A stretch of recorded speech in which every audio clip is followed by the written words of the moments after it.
बिस्मिल्लाहिर्रहमानिर्रहीम। अस्सलाम वालेकुम। अल्लाह पाक की 4 इल्हामी इस्लामी किताबें जो कि अल्लाह पाक ने अपने पैगंबरों पर नाजिल की, जो कि तरतीब के लिहाज से कुछ इस तरह से हैं: तौरात, ज़बूर, इंजील और कुरान मजीद। तौरात के मानने वालों को यहूदी, इंजील के मानने वालों को क्रिश्चियन, जबकि कुरान के मानने वालों को मुसलमान।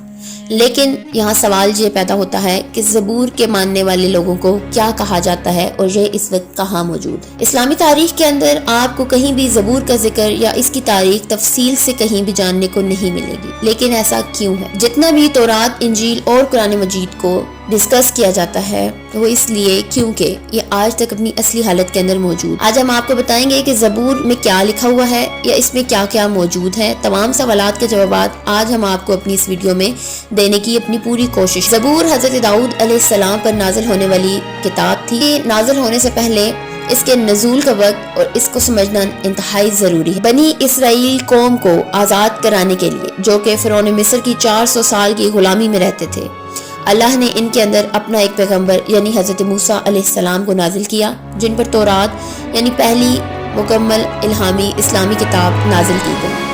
हज़रत मूसा अलैहिस्सलाम बनी इसराइली कौम को मिस्र से निकाल कर एक बहुत बड़े सहराए सीना पार कराते हुए फ़लस्तीन तक ले गए, जिसकी तफसील कुरान मजीद के अंदर मौजूद है।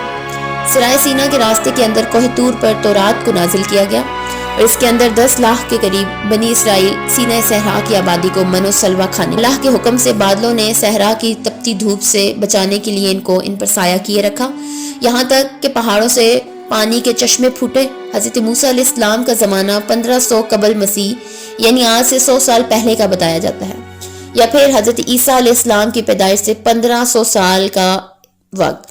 इस वक्त फ़लस्तीन के अंदर मुशरिकीन की हुकूमत थी। हज़रत सुहैल अलैहिस्सलाम जो कि अल्लाह के नबी और पहले इसराइली बादशाह, इन्होंने काफ़ी अरसे तक बनी इसराइल पर हुकूमत की, लेकिन जब वो बूढ़े हुए तो इन्होंने अल्लाह के हुक्म से तालूत को बादशाह मुकर्रर किया। इस वाक़े का जिक्र कुरान मजीद फुरकान हमीद के पारा नंबर 2 में सूरह बकरा की आयत 245 से 252 के अंदर मिलता है। हज़रत तालूत अलैहिस्सलाम ने 1004 कबल मसीह से 1020 मसीह तक हुक्म। इस वक्त के अंदर फ़लस्तीनी फ़ौज से एक फैसला कुन जंग हुई।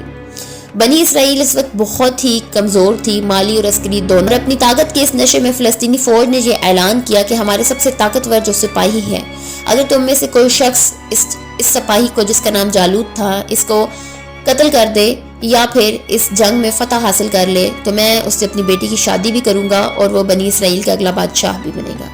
इसी दौरान हज़रत दाऊद अलैहिस्सलाम जो कि इस वक्त बकरियां चढ़ाया करते थे, उन्होंने एक ही वार से उसको जहन्नम वासिल किया। फ़लस्तीनी फ़ौज से इस तरह से ताबूत सकीना भी वापस लिया गया, जिसके अंदर हज़रत मूसा और हज़रत हारून अलैहिस्सलाम के तबरकात मौजूद थे, जो कि अल्लाह पाक ने हज़रत आदम अलैहिस्सलाम को की तरफ भेजा था।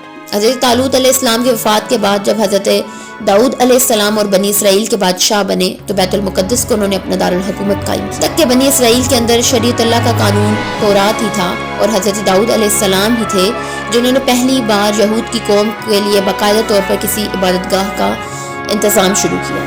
उन्होंने यहूदियों के अंदर बाकायदा तौर पर इबादतगाह का तस्वुर बनाया, यहाँ पर ताबूत सकीना को ला कर रखा। हज़रत दाऊद अलैहिस्सलाम की ज़िंदगी के अंदर तो इस इबादतगाह को मुकम्मल तौर पर तामीर न किया जा सका, लेकिन अगले पैगंबर जो कि आप ही के बेटे थे हज़रत सुलेमान अलैहिस्सलाम, उनके दौरे हुकूमत में, उनकी हयात में इसको मुकम्मल किया गया और उन्हीं के नाम की मुनासबत से इनका नाम हैकल सुलेमानी रखा गया।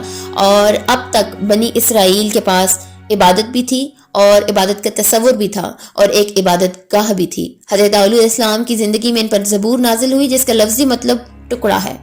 अब यहाँ पर सबसे अहम और समझने की बात यह है कि ज़बूर को शरीयत की किताब नहीं बल्कि अल्लाह ताला की तारीफ़ और हम्द सना से भरी हुई किताब है, क्योंकि अल्लाह ने हज़रत दाऊद अलैहिस्सलाम को लोहे को नरम करने की ताकत और इंतहाई खूबसूरत आवाज़ अता करने के साथ साथ अल्लाह की हम्द सना वो इतने खूबसूरत अंदाज में बयान करते थे कि ये मौज़ा उनके अलावा आज तक दुनिया में किसी को अता न हुआ। ज़बूर अल्लाह की किताब है जो कि अल्लाह की हम्द सना और बढ़ाइयों से भरी हुई है।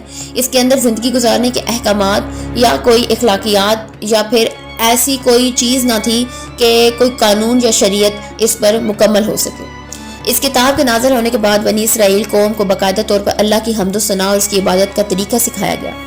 हज़रत दाऊद अलैहिस्सलाम जब इसे अपनी सांस में तलावत करते, ज़मीन व आसमां, चरिंद परिंद, नदियाँ और पहाड़ सब सुनकर झूमने लगते।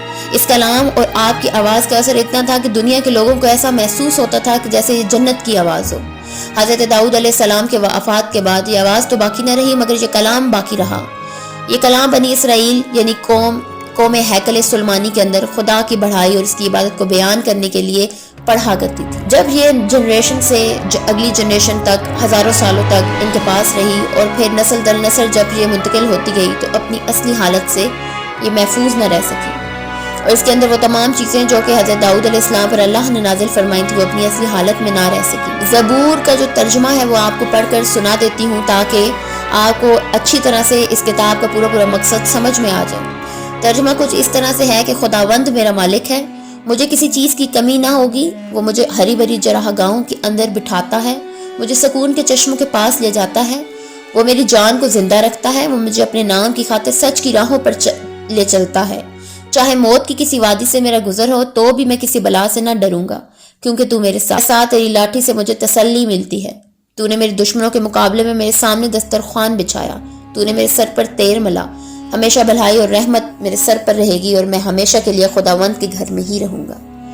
پوری زبور کی کتاب اسی طرح سے اللہ پاک کی حمد و ثنا پر مشتمل ہے، اور اس زبور کو شریعت کے طور پر ماننے والا کوئی بھی شخص اس دنیا میں موجود نہیں ہے، کیونکہ یہ ایک ایسی الہامی اور آسمانی کتاب ہے جس میں صرف اور صرف اللہ کی حمد و ثنا بیان ہے۔ یہ کسی فرقے کا قانون نہیں ہے، کیونکہ اللہ کی تعریف اور اس کی حمد و ثنا تو دنیا کا ہر ایک مذہب کرتا ہے۔ حضرت داؤد علیہ السلام اور سلیمان علیہ السلام کے بعد بنی اسرائیل قوم جو جادو ٹونے، سود خوری، ادھر تک کہ تورات کی آیات کو پیسے اور اپنے فائدے کے بدلے میں جب بدلنے لگی تو انہی میں سے اللہ نے اپنے ایک آخری پیغمبر حضرت عیسیٰ علیہ السلام کو ان پر بھیجا تاکہ وہ جو کتاب انجیل مقدس نازل ہوئی اس کا جو موضوع تھا وہ یہ تھا کہ وہ یہود کے جو علماء تھا ان کے اندر جو بگاڑ پیدا ہوا وہ اخلاقی طور پر تھا، اور اس اخلاقی بگاڑ کو ختم کرنے کے لیے حضرت عیسیٰ علیہ السلام پر تورات جب نازل کی گئی لیکن ان لوگوں نے حضرت عیسیٰ علیہ السلام کو ماننے سے انکار کیا۔